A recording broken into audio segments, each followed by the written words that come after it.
Good evening children. आज हम लोग पढ़ेंगे शब्द विचार। ये शब्द विचार क्या होता है? शब्द वर्णों के सार्थक मेल को कहते हैं, ठीक है ना। वर्ण इसमें क्या होते हैं? मिले हुए होते हैं और सार्थक मेल इनका होता है। समझे? वर्ण अलग चीज है। देखो यहाँ पता चलेगा, ये वर्ण है क, अ, म, ये सब सारे वर्ण हैं और इनको जब मिला दो ना तो क्या बनता है? शब्द बनता है। ठीक है, तो इसकी परिभाषा क्या होगी? शब्द की परिभाषा, वर्णों के सार्थक समूह को शब्द कहते हैं। ये समूह है हमारा, सार्थक समूह को, ठीक है। वर्णों के सार्थक समूह को शब्द कहते हैं। सार्थक जिसका कोई एक अर्थ होता हो, ऐसा है, ठीक है। तो देखते हैं, एक जो कमल शब्द है उसको यहाँ पे तोड़ा गया है, क्योंकि परिभाषा के अनुसार ही हम चलेंगे। वर्ण है, वर्णों के सार्थक, तो वर्ण क है। अब क अकेला तो होता नहीं है व्यंजन, उसमें स्वर तो होते ही हैं, ठीक है। तो क जोड़ अ, तो क देखो ये पूरा हो गया। म जोड़ अ, म पूरा हो गया। ल जोड़ अ, ल पूरा हो गया, तो कमल, ठीक है। ये हलंत तो जानते हो कब लगाते हैं? कब लगाते हैं? ये हलंत का मतलब है कि यहाँ पे हमारा व्यंजन अधूरा है, अभी आधा ही है, उसमें अ जब लगा देंगे ना तो वो पूरा बन जाएगा। क्योंकि व्यंजन की परिभाषा ही होती है कि व्यंजन स्वर की मदद से बोला जाता है। समझे? व्यंजन में स्वर का होना ही जरूरी है। तो देखते हैं कौन सा शब्द बना? कमल। तो कमल क्या है? एक फूल है, तो इसका एक अर्थ पता चल रहा है, हाँ, कि ये क्या चीज है। जिसका अर्थ पता ना चले उसको शब्द हम लोग नहीं बोल सकते हैं। तो एक बार फिर से, वर्णों के सार्थक मेल को क्या कहते हैं बच्चा? शब्द कहते हैं। अब शब्द के भेद यानी शब्दों का वर्गीकरण किस किस आधार पे किया गया है, किस किस आधार पे उसको बांटा गया है, कि ऐसा वाला शब्द होगा तो उसको क्या बोलेंगे, इसको कहते हैं वर्गीकरण, ठीक है। तो देखो, चार आधार पर बांटे गए हैं। पहला क्या है? स्रोत या उत्पत्ति के आधार पर, ठीक, जैसे शब्द का जन्म हुआ। दूसरा, व्युत्पत्ति या रचना के आधार पर शब्द कैसे कैसे बना, प्रयोग के आधार पर। और चौथा है अर्थ के आधार पर, ठीक। तो शब्दों का जो वर्गीकरण है चार आधार पे किया गया। पहला स्रोत या उत्पत्ति के आधार पर, दूसरा व्युत्पत्ति या रचना के आधार पे। आपको व्युत्पत्ति कठिन लगता है तो हम नहीं लिखेंगे, वहां पे हम रचना लिखेंगे, रचना के आधार पे, ठीक है। प्रयोग के आधार पे और अंतिम है अर्थ के आधार पे। समझ गए? तो पहला जो हमारा है स्रोत या उत्पत्ति के आधार पे, इसके भी चार भेद होते हैं, ठीक। देखो यहाँ पे मैंने लिखा है तत्सम शब्द, तद्भव शब्द, देशज शब्द, विदेशी शब्द। ये चार हैं। किसके आधार पे बच्चा? ये है उत्पत्ति के आधार पर, ठीक है। इस शब्द की उत्पत्ति जैसे हुई है और इन शब्दों की उत्पत्ति कहाँ कहाँ से हुई है ये बताया गया है, ठीक है। तो पहला क्या है हमारा? तत्सम है। अब मैं इसको रब करती हूँ और आप लोग इसको देखो। स्रोत या उत्पत्ति के आधार पर कौन कौन से भेद हैं? पहला है हमारा तत्सम। तो ये तत्सम को समझते हैं कि तत्सम क्या चीज है। हाँ, संस्कृत जो है ना, संस्कृत हिंदी की माता है, समझे। तो सारे शब्दों का जन्म वहीं से हुआ है, बस ध्यान देने की आवश्यकता है, ठीक। पहला है हमारा तत्सम। तो तत्सम, तत् सम, ठीक। तत् मतलब वह और सम मतलब उसके जैसा, ठीक है। सम मतलब क्या? जैसा, ऐसा होगा। जैसा। अब देखो, तत्सम का मतलब हुआ उसके जैसा, उसके जैसा, किसके जैसा। इनकी व्युत्पत्ति कहाँ से हुई? संस्कृत से हुई, ठीक है ना। तो उसके जैसा, संस्कृत में जो शब्द जैसा है उसको एज इट इज जब हम हिंदी में प्रयोग करते हैं तो उसको कहते हैं तत्सम शब्द। समझ गए? अब इसको जोड़ देंगे तत्, ये तत् तो आधा है ना, लोगों मैं ये करके दिखाती हूँ। हो गया ये आधा, सम लिख दो, तत्सम। समझे? तो ये संस्कृत के शब्द जो हिंदी में प्रयोग किए जाते हैं तत्सम शब्द कहलाते हैं। ठीक, जैसे क्या? जैसे देखो,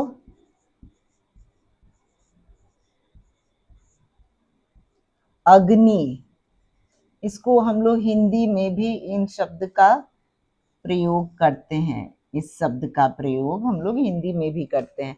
अग्नि, वायु, ठीक है, जल,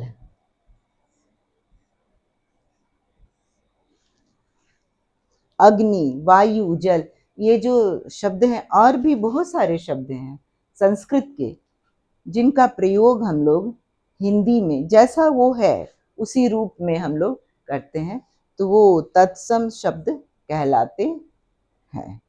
समझ गए? अब दूसरा है हमारा तद्भव। दूसरा क्या है बच्चा? तद्भव। किसके आधार पे देख रहे हैं?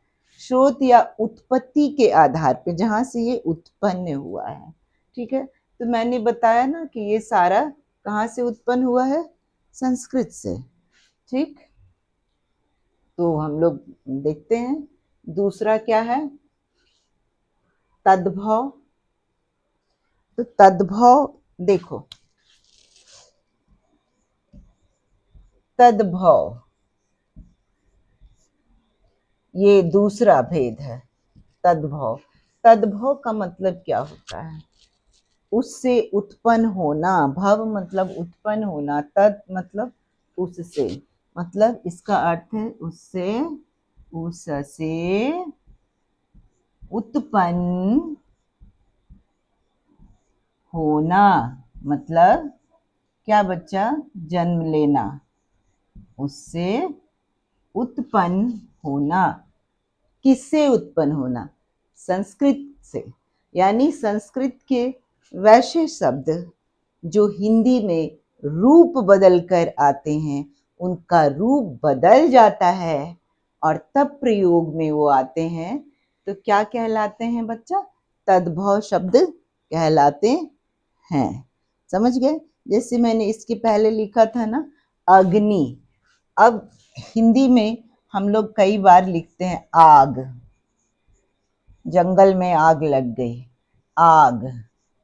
तो ये आग शब्द जो है वो तद्भव है। असल में ये अग्नि का तद्भव है, अग्नि से ही ये आया है उत्पन्न होके। समझ गए? जन्म लेके। तो आग है। वायु मैंने लिखा था, वायु से कौन से शब्द आए? बहुत इजी इजी मैं बता रही हूँ तुम्हें। हवा, हवा का प्रयोग हम लोग करते हैं। हवा हूँ हवा मैं बसंती हवा हूँ, ऐसी एक कविता है, सुने होगे। ठीक, कभी मौका मिला तो सुनाऊंगी। तो वायु का मतलब क्या होता है? हवा।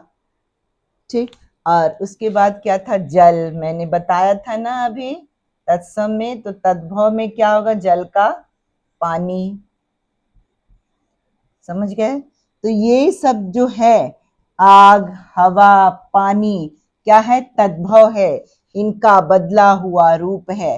संस्कृत के जो ये जो शब्द हैं, ये रूप बदलकर हिंदी में आए हैं, उनको हम लोग कहते हैं तद्भव शब्द। समझे? अब है हमारा देशज। वैसे शब्द जो हमारे देश में ही उत्पन्न हुए, हमारे बोलचाल की भाषा में प्रयोग में आते हैं, उसको हम लोग देशज शब्द कहते हैं।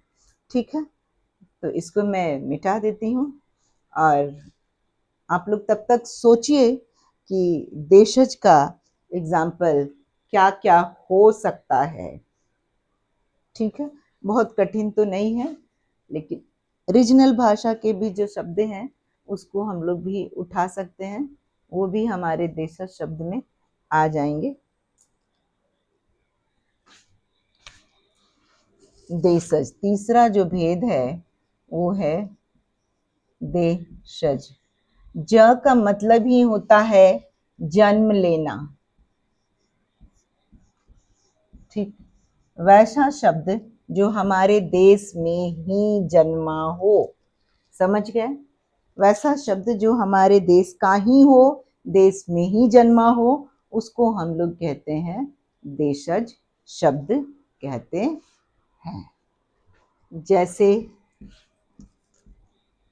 जैसे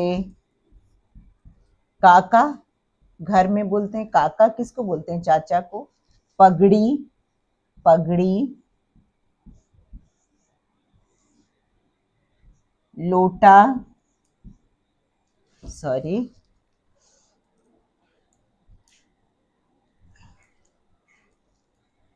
लोटा आदि, समझे? ये हमारा देशज शब्द है, और भी बहुत सारे हैं। ठीक, समय समय पे आपको शॉर्ट्स के रूप में मिलते रहेगा। आपको वीडियो लगातार देखते रहना है और परिश्रम करते रहना है, ठीक है ना? कोशिश करने वालों की कभी हार नहीं होती, और लहरों से डरकर नौका पार नहीं होती। ठीक है, तो आपको तो कोशिश करते ही रहना है, समझे? अब हम लोग देखेंगे कि विदेशी शब्द, कि विदेशी शब्द क्या होते हैं। ठीक है, विदेशी ऐसे शब्द जो विदेश के हैं। ठीक है, अरबी शब्द हैं, फारसी शब्द हैं, ये सब सारे शब्द विदेशी हैं, और उनको हिंदी ने सहर्ष स्वीकार कर लिया है, खूब प्रयोग में आता है। तो ऐसे शब्दों को हम लोग क्या कहते हैं बच्चा? विदेशी शब्द कहते हैं। विदेशी,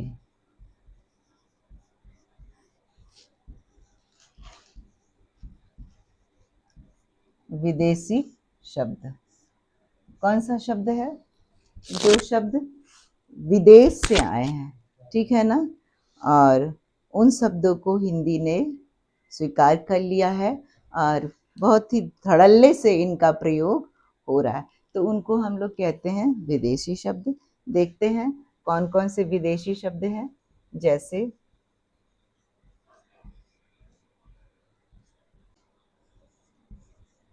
जैसे अंग्रेजी, अंग्रेजी के शब्द हैं, अंग्रेजी के शब्द हैं डॉक्टर,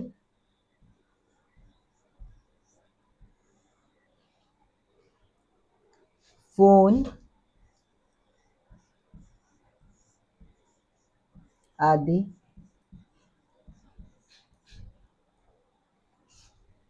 स्कूल भी, स्टेशन भी, इस तरीके से। फारसी के शब्द हैं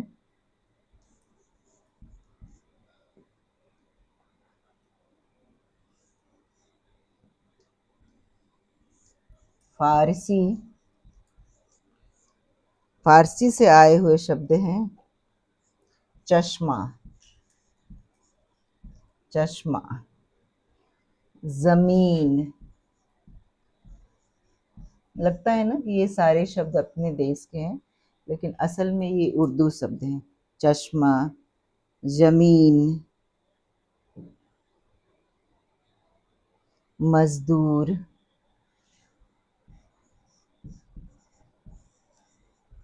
मजदूर आदि, समझे? अंग्रेजी से, फारसी से, उसी तरह अरबी से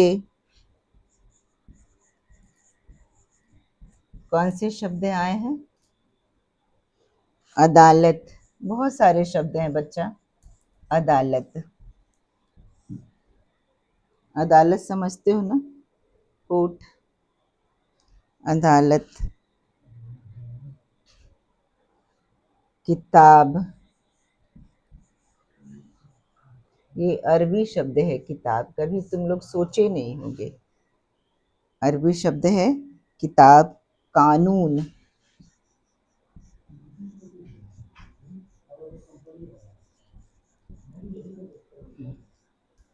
आदि। समझे? ठीक है। तो इस तरह हमने देखा कि विदेशी ऐसे शब्द हैं जो विदेश से लिए गए हैं और हिंदी में उनका प्रयोग बहुत धड़ल्ले से हो रहा है। जैसे अंग्रेजी के जो कुछ शब्द हैं वो है, अंग्रेजी के जो कुछ शब्द हैं वो है डॉक्टर, फोन आदि।